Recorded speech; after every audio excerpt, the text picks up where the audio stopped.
Everyone deserves safe housing, a place where they can cook meals, watch their favorite TV shows, or tuck their kids into bed at night. But a home can suddenly be turned into a place that feels hostile and unsafe when housing providers sexually harass their tenants. Sexual harassment by housing providers is illegal under the Fair Housing Act, which is a federal law that prohibits discrimination in housing based on race, color, sex, religion, national origin, disability, and familial status. It is illegal for landlords, home sellers, mortgage companies, and homeowners associations to engage in discrimination of these protected classes during the course of any housing-related transaction. And the Fair Housing Act also prohibits sexual harassment. This video will help explain two types of sexual harassment, examples of prohibited actions, and what rights victims have.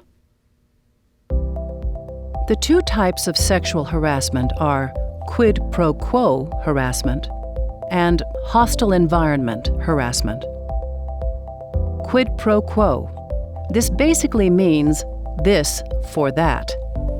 Quid pro quo harassment involves situations where a housing provider is conditioning someone's housing or housing-related services on sexual conduct.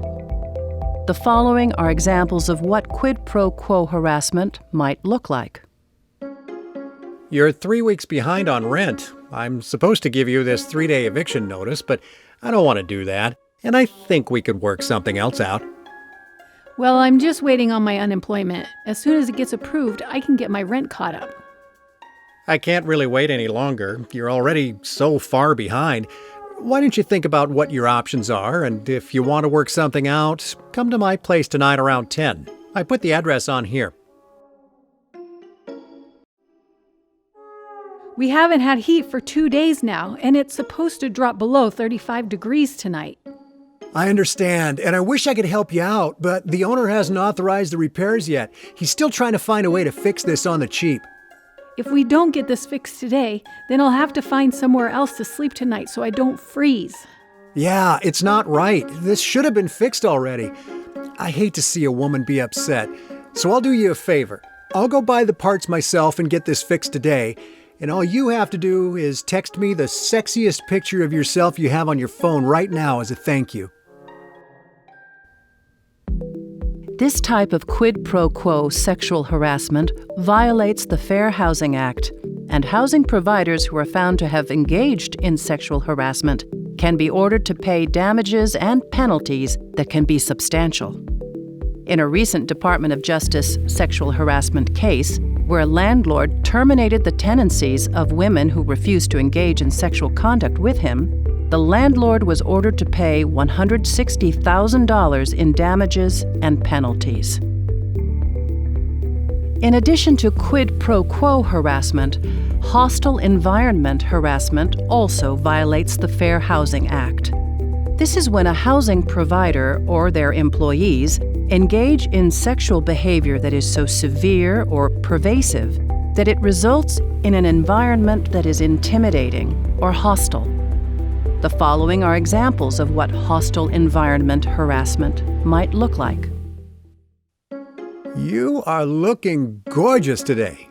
Do you have a big date? No. Well, the offer's always on the table to let me take you out. What's your favorite restaurant downtown? We could go tonight. As I've told you before, I'm not interested in going out with you. I get it. I won't ask again.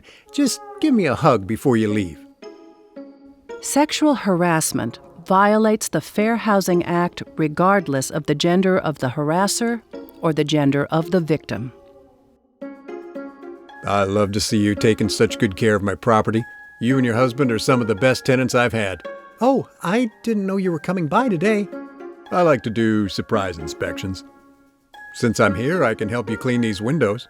No thanks, I'm actually almost done. I could come in for a drink then. I've got nothing better to do, and I enjoy spending time with you. A housing provider may also violate the Fair Housing Act if they fail to stop sexual harassment by their employees or their tenants when they know such harassment is occurring, or if they retaliate against a tenant who has reported sexual harassment. The new guy you've hired to manage our apartments is just awful. He makes crude jokes all the time, is always asking me and the other women who live here to go out with him. He always puts his arm around me, even though I've told him not to. He's just an all-around creep to all the single women who live here. Really? That doesn't sound like Dave.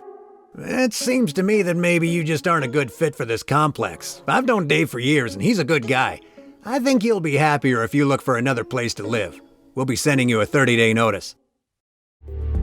Quid pro quo and hostile environment sexual harassment by housing providers is illegal.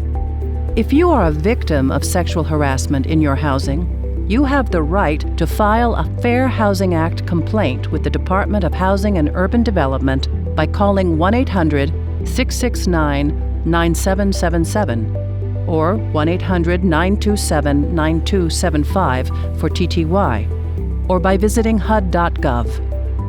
Complaints can be filed in any language. Because there are time limits on filing a complaint, you should submit yours as soon as possible. If you are a housing provider, make sure you have adopted policies against sexual harassment and that you educate your employees on those policies, and have ways for tenants and applicants to easily report sexual harassment when it occurs. If you are an Idaho resident and have fair housing questions, you can speak to an attorney for free by calling Idaho Legal Aid at 208-746-7541. For more information about the Fair Housing Act, visit HUD.gov or idaholegalaid.org.